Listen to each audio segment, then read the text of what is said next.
Turn this down maybe a little bit, like get this moody. That seems moody. She looks good. Para noche after macheta. Sorry.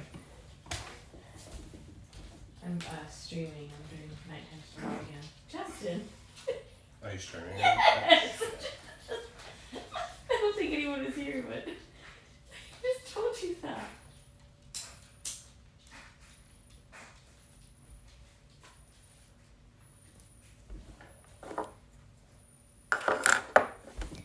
Okay.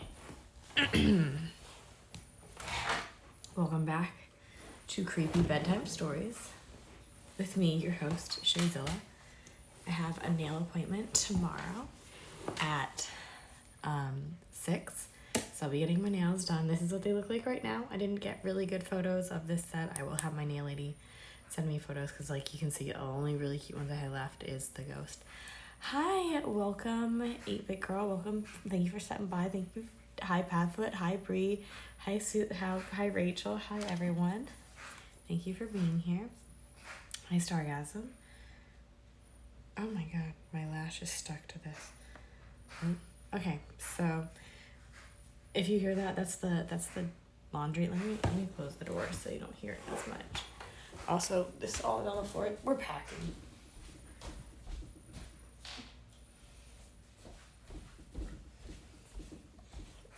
Okay, so I have a couple pulled up tonight.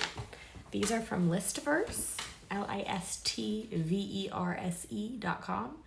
I really, really love this website. They have really nice, well put together, well researched lists that come in like top 10 or 10 bullet point format. So they're easy to read, very digestible. And the point of this stream is for everyone to have a good time and for me to practice reading out loud. So we will see how this goes. I also have my water. Hang on. Hi, Sarah. Hi, honey. Okay. 10 eerie real-life paranormal... That's Kingsley. 10 eerie real-life paranormal encounters to creep you out. What are ghosts? Are they creepy figments of an overactive or jittery imagination? Or are they manifestations of souls that cannot pass on to the next phase? If they do, in fact, exist, why do only certain people see them or sense them? Why do some ghosts haunt places for decades, only to disappear abruptly, while others appear only on the anniversary of a tragedy? These questions are likely to remain unanswered as the debate around ghosts and other paranormal entities continue. However, many people have eerie, real-life experiences that have shaken up and even convinced some skeptics that certain specters may be real. So here are 10 real-life, eerie paranormal encounters that are sure to creep you out. I'm doing really well, thank you. Thank you. I just got my hair done. I'm trying to get it as like white blonde as possible. You know, Taylor Momsen goth moment, I guess. Excuse me. How come like every time I start talking, I feel like I get congestion? It's weird. Okay, number 10, saying goodbye. Nina DeSanto was busy closing up her New Jersey hair salon one cold Saturday evening in 2001 when she spotted one of her customers standing outside of the shop's window. Michael had become a good friend of hers over the years, and she knew that he'd been going through a tough time after his wife left him for his stepbrother, and he lost custody of his children to boot. Ooh, that sucks. I have had a paranormal encounter. I'll tell you it after this one. Nina had tried her best to cheer Michael up whenever he came into the hair salon, and had even taken him for drinks a couple of times to give him a chance to talk. So when she opened the door to get him that night, Michael seemed transformed and even happy. He smiled at her and said that he couldn't stay long, but just wanted to stop by and thank Nina for everything she had done for him. They chatted a bit and then each went their own way for the evening. Early the next morning, Nina received a distressing call from a salon employee. The woman told her that Michael's body had been found the previous morning, around 9 hours before Nina had spoken to him at the salon. He had died by suicide. In today's terms, Nina had an experience with a crisis apparition, which many are convinced is the spirit of a recently deceased person who appears to close friends and family to say goodbye. There is very little scientific research to fall back on when it comes to these apparitions, but some believe it's merely a trick of the brain. Okay, Dan. Oh my gosh. Okay, Dan. He will not. Okay, Dan. Will you chill? Dan, please.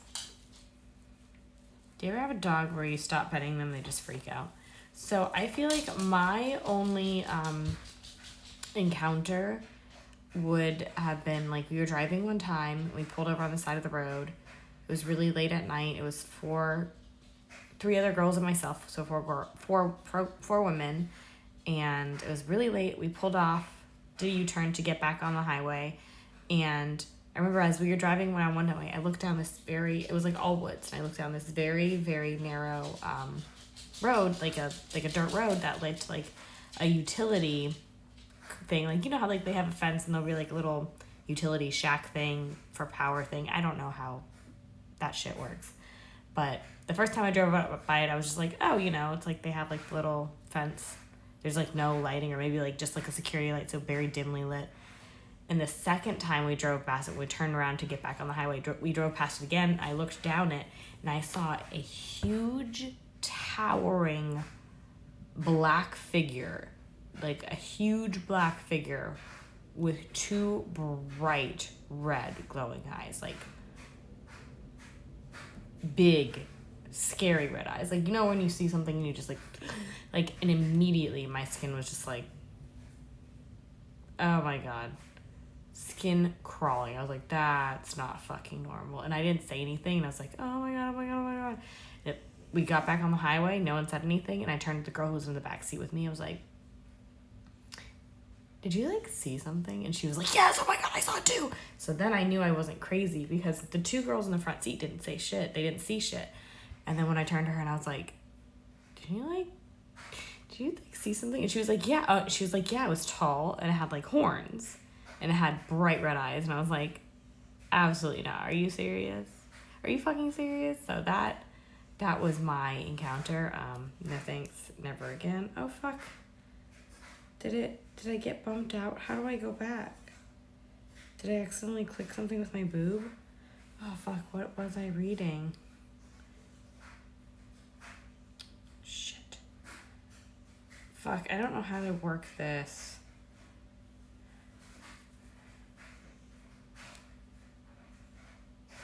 I feel like oh wait.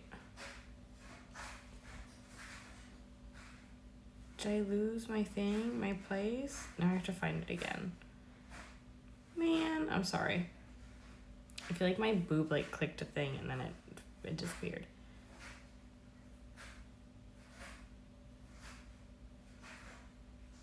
Was it eerie real life encounters? Yeah, okay. So number 9. Nature, this is called number 9, no time. Nature can be extremely cruel. When the 2011 Japan earthquake triggered a massive tsunami, people had mere minutes to flee their homes and try to stay alive. But hundreds of those who made it to the evacuation sites were swept away anyway, as the waves overwhelmed them. As a result, nearly 20,000 people died, either from drowning or by blunt force after being hit by dislodged trees and other large pieces of debris. Weeks after the disaster, as those who survived were trying to figure out how to go on with their lives without their loved ones, some people started reporting seeing ghostly cues outside what used to be a supermarket. Others were kept awake at night by disembodied voices crying out in the dark. Shinichi Yamada and his 2 children somehow managed to escape the waves. Shinichi later salvaged 2 Buddhist statues he found in the widespread rubble and brought them back to his temporary home. Almost immediately, both his children became ill. An unexplained chill invaded the house and would follow anyone who came inside. Shinichi knew it was time to call in the help of an exorcist after he felt someone walking over him as he lay in bed one night. The exorcist, Kanashao Aizawa, I'm probably butchering these names, I apologize, also had her own frightening tales to tell. She had been seeing headless and mutilated ghosts ever since the disaster. She advised Shinichi to build a shrine for the statues, which he did. The ghostly activity in his home subsided a bit, but even though incidents still occur now and then, Shinichi believes the spirits that haunted his family are now at peace. Number 8, ghosts or demons. Many people believe that there is no such thing as ghosts, and that whenever lights flicker on and off or taps open and close by themselves, there's a crooked demon finger doing the work instead. Between 2011 and 2012, Latoya Ammons and her 3 children moved into a house on Carolina Street in Gary, Indiana. Almost immediately, Latoya sensed something was off. She and her mother, Rosa, would hear footsteps coming from the basement and doors creaking open when the children were fast asleep, and no one else was in the house. If they thought the house was haunted by ghosts, they soon changed their minds when swarms of flies invaded the house's porch in the dead of winter, and the children suddenly started behaving strangely. Rosa once awoke to loud screams, only to find her 12-year-old granddaughter levitating over her own bed. Latoya found her youngest son in the closet talking to an unseen presence, and her son was also thrown across the room by an invisible entity. The Department of Child Services was called by neighbors who thought the children were being abused. Case manager Valerie Washington interviewed the family at a local hospital. During the interview, she witnessed Latoya's 9-year-old son crawl backward up the wall and ceiling, flip over his grandmother, and land on his feet. It was then that an exorcist was called. Reverend Michael Magano performed multiple exorcisms at the house and is quoted as saying that the property was a portal to demons. The Amos family moved out soon after, and the house was demolished in 2016.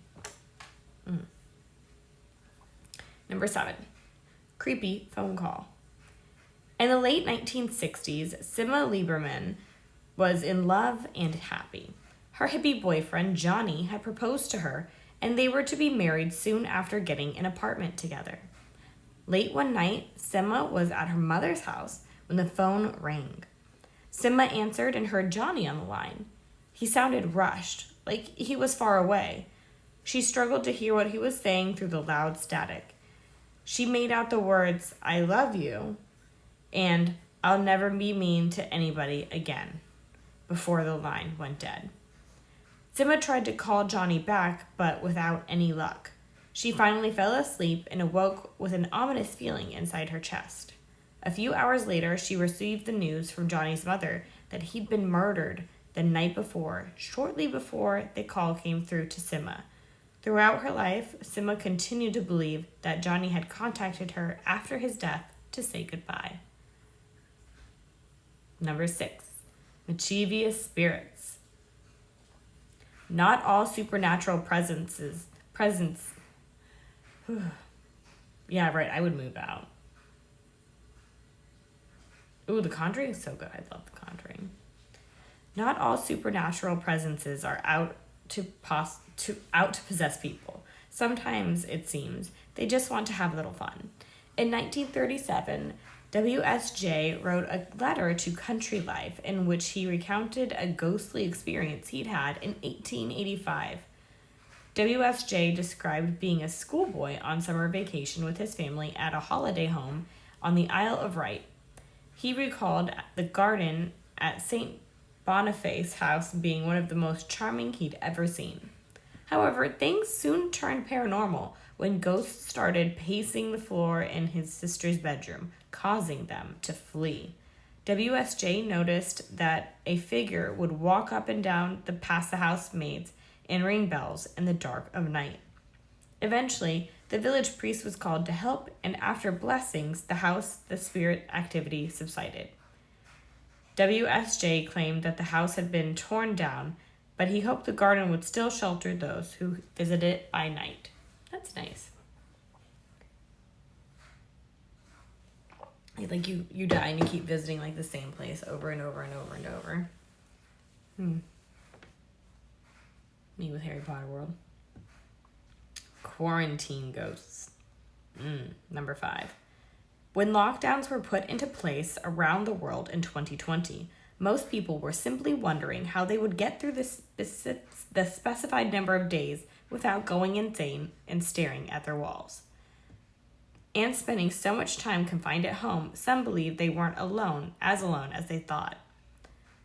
Lockdown for Kurt Schleider happened in Tampa, Florida house, where Victor Licata killed his parents, sibling, and dog in 1933. Kurt witnessed his dog sitting and barking at the wall in the bedroom where the mother was murdered, and claimed to have felt a temperature drop abruptly in the bedroom. Adrian Gomez, who lives in Los Angeles, heard and saw a doorknob and window rattling so violently he thought an earthquake was happening. After realizing that there was no earthquake to speak of, he started believing that something paranormal may be happening. This belief was forfeited when a window shade in his bedroom began shaking against the window while the adjacent one remained perfectly still. Those in Indonesia who were lucky enough to live in non-haunted houses but decided to break the lockdown rules were locked inside homes believed to be as haunted as punishment. That's insane. Imagine being like, I'm not going to stay here because I can't. And then they're like, we're going to lock you into a haunted house. Number 4, Lola. The story of the Wailing Woman is well known around the world. However, in a tale that still makes the skin of professional skier Drew Tekbe crawl, the Wailing Woman takes... Who is it? Tekbe? Professional skier Drew Tekbe? The Wailing Woman takes on the form of Lola at La Parva. La Parva is a popular ski spot in the Chilean Andes and the place where many people say they knew Lola before she died. It is said that Lola and her son were spending the day on the slopes when a thick fog rolled in. Mother and son made their way down the mountain but lost contact with one another. Scared that he would fall, Lola began screaming his name. Then she stumbled and fell down a steep slope. A lift operator found her as he returned to his cabin before the inevitable storm hit. He found that Lola was still alive and he managed to get her to his cabin. He went to the doctor, but when the men returned to the cabin, Lola was gone. The only thing that remained was bloody sheets. It is believed that Lola went back into the fog in an ensuing storm to find her son. Neither she nor her son were ever found again, but one of her skiers, including Tabake, go near the cabin, they hear Lola wailing for her lost child. Ooh. Oh, fuck no. Fuck no, I don't like this one. Number 3, then who was in the closet? Sometimes a Reddit thread produces some of the scariest paranormal encounters ever, and whether the accounts are told as they happened or embellished for a dramatic effect, they do send shivers up spines worldwide. Redditor 2Abstract788 was home alone one night playing games when his dog started barking at the closet. When he got up to see what was agitating the dog, he heard scratching sounds coming from inside the closet. As he got closer, the scratching got quieter until it abruptly stopped when he stood right in front of the closet. Absolutely not. About to go back to his game, Too Abstract 788 was shocked when he suddenly heard a loud crash followed by several softer ones as items started hitting the inside of the closet door. He ran outside at once and only went back inside when his friend came over to check on him. They checked the inside of the closet and found clothes and hangers scattered all over the floor, but they never found any secret openings in the walls or ceiling. Number 2, somebody's watching. When Hilary Prue began her job as an usher at Du Maurier Theatre Centre, now known as Harbourfront Centre Theatre in Toronto, the first story she heard from employees was about the 2 ghosts haunting the venue. The spirits, a man and a woman dressed in period clothing, caused at least one security guard to quit after he saw them while locking up. The building now holds the theater is still said to have originally been an ice warehouse and also a temporary morgue after a boat sank in the harbor. Hilary initially didn't experience anything out of the ordinary as she went about her daily tasks. Then, one day, while alone in the office, she heard a terrifying scream. She walked around the corner of the building and there was no one else inside. But one of her colleagues later confirmed they had a similar experience. After this incident, Hilary continuously felt like she was being watched. Once she thought that a coworker had brought their children to work and that one of the kids was messing with her, but that turned out not to be the case. When a ghost hunting trip visited the theater, they not only spotted the woman in a Victorian dress and the man wearing a bowler hat, but they also claimed to have seen a little boy who hid in the rafters. Suddenly, Hilary knew who had been watching her that whole time. Number 1, Danny. Donna Stewart had several best friends when she was 6 years old. One of them was Danny, who often came over to play at her house. On one particular morning, Donna and Danny had a play date, but it was to be cut short so Danny could go to the hospital for a scheduled surgery to have his tonsils removed. The following day, Donna was in her bedroom when Danny appeared in the doorway. He asked if they could go outside and play. Donna went to her mother to ask if she and Donnie could spend some time playing outside, and she was confused at her mother's reaction. The woman instantly turned pale. She then broke the news that Danny had died the day before after suffering an allergic reaction during the surgery. Donna ran back to her room, but Danny was gone.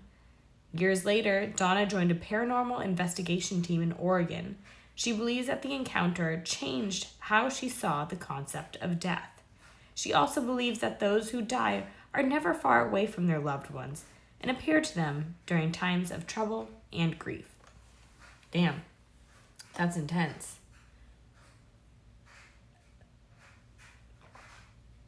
I have seen videos of people being like haunted by stuff on TikTok, but I take all that with a grain of salt because I feel like you could definitely fake a lot of that stuff. Right, let me have a snack.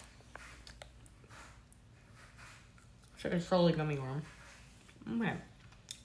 So those were good.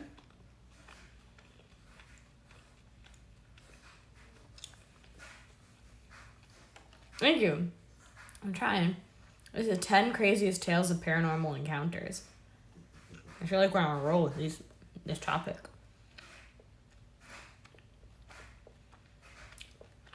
How y'all doing?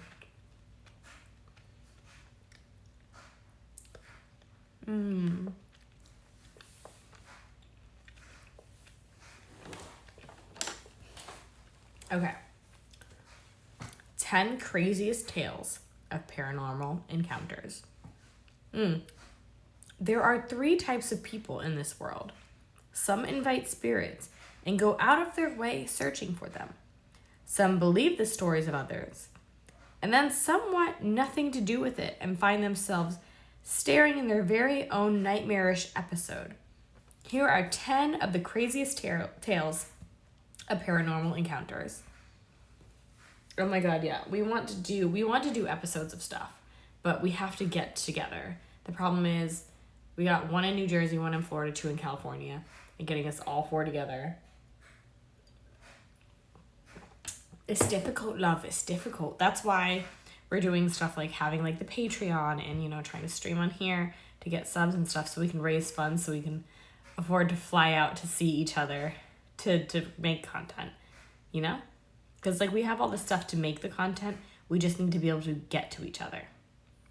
And that's where you can come into play. So I know this sounds like begging, but like literally every little bit helps. So thank you to everyone who has joined our Patreon and has been supportive, and people who like tip us. And as soon as we get this up and going, if you want to subscribe, that'd be great too. But no pressure if not. Even just you being here and chatting is more support than we could ever ask for. So thank you. Okay. Number 10, talking toys.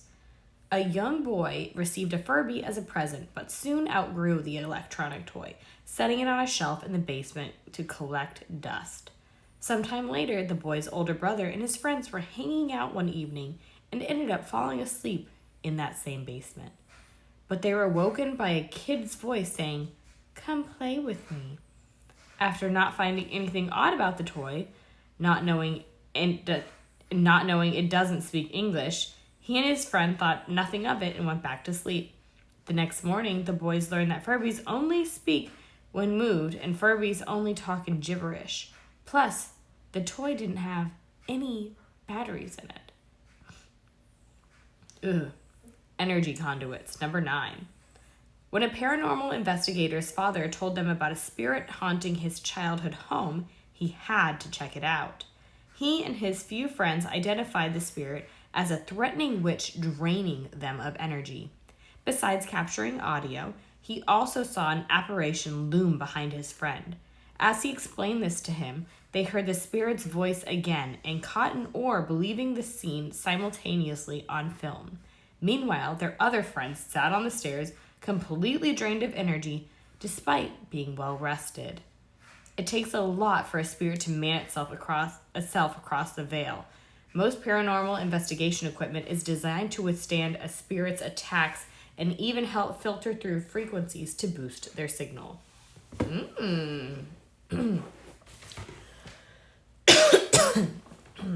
Yeah, haunted Furby. Like, what the fuck? Number 8, Edinburgh Vaults. It's got fucking Zach from Ghost Adventures on there. All the way across the pond in rainy Scotland, the Edinburgh Vaults are a series of rooms in the South Bridge used as taverns, workshops, and storage spaces. Over time, businesses left, and the homeless took their residence, followed by illegal gambling dens and body dumping grounds for killers. It's unclear when the vaults were sealed in the 1800s, but they were rediscovered in the 1980s. Since then, various witnesses have experienced attacks, scratches from demonic spirits who claim to be Mr. Boots, the murderer of a young woman. When the vaults were reopened, archaeologists found her body in one of the chambers.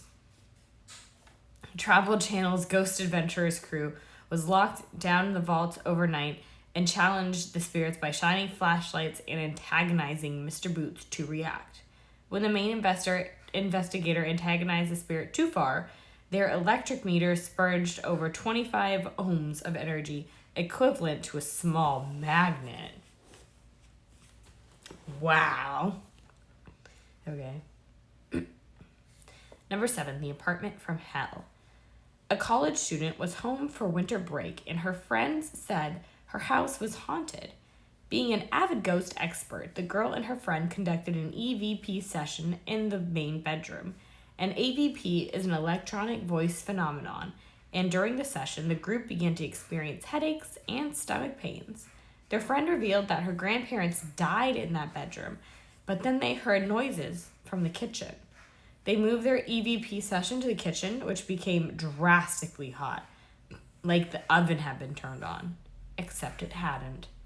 Grasping hands, a friend started praying and condemning the spirit, but their hands started separating by themselves.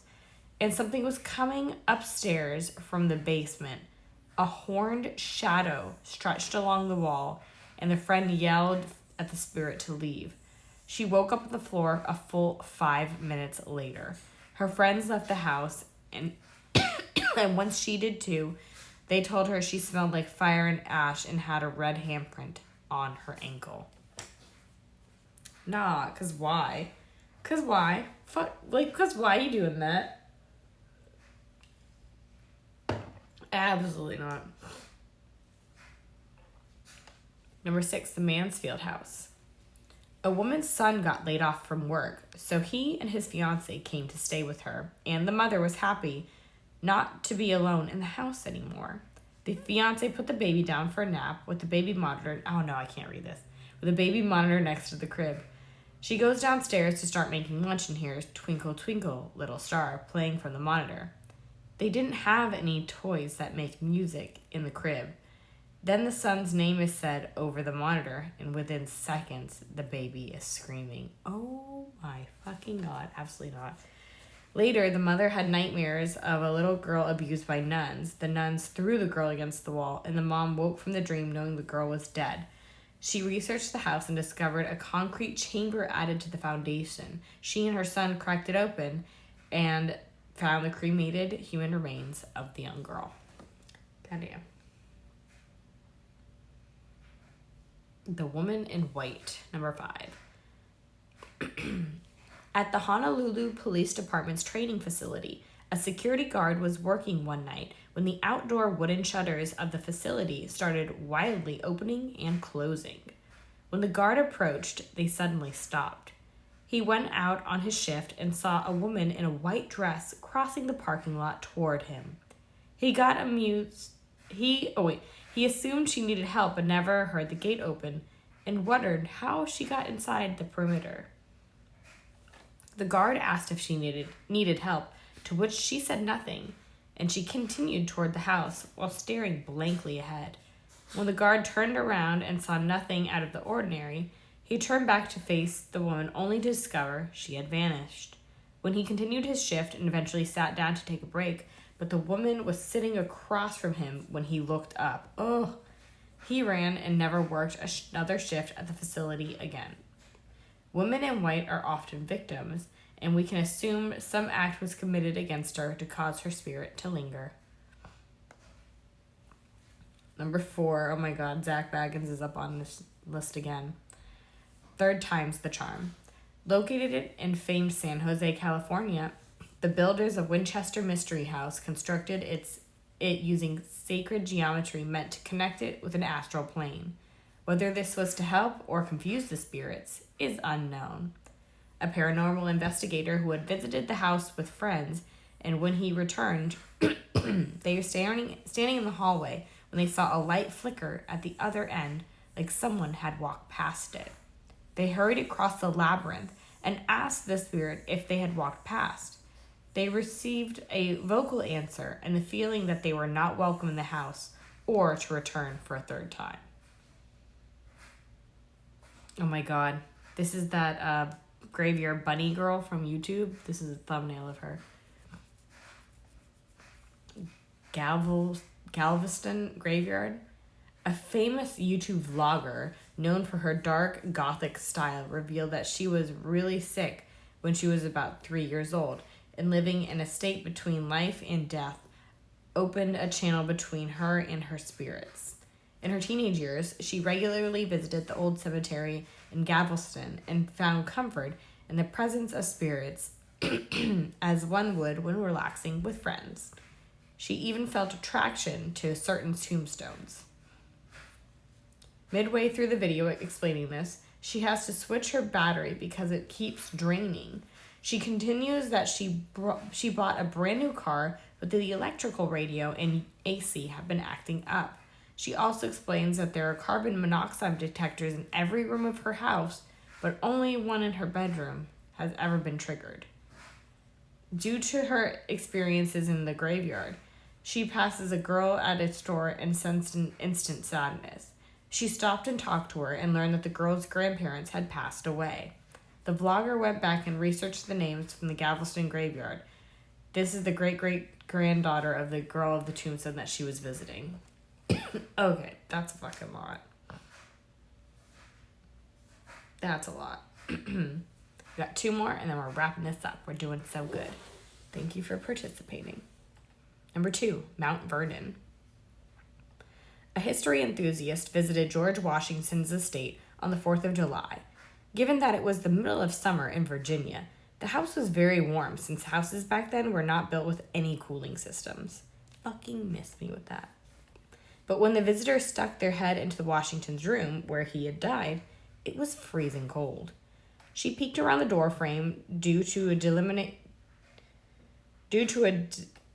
delineator preventing a guest from stepping inside the room. And as she paused at the wash bin and mirror, she felt someone staring at her. She immediately tried to move, but couldn't even open her mouth and call for help. She then felt an unseen figure walk up to her and stare her down until she was finally released and fell back on her rear. She then immediately wanted to leave the house despite being the only one who suggested the trip. Her family still doesn't believe her to this day. She got haunted by a president. That's pretty dope. Excuse me. Ooh, I don't like this image. It's giving me barbarian. Number 1, brothers and basements. An older brother and his family moved to the suburbs. His little brother refused to go downstairs, and the family chopped it up to typical little kid stuff since he was 5 or 6 at the time. A couple months later, the younger brother has a meltdown at the dinner table, sobbing and pointing at the door to the basement, crying, "It's staring at me." Fuck no. The house seemed to calm down once the family got him calmed down too, until the older brother's birthday rolled around. He heard someone singing and assumed it to be his parents.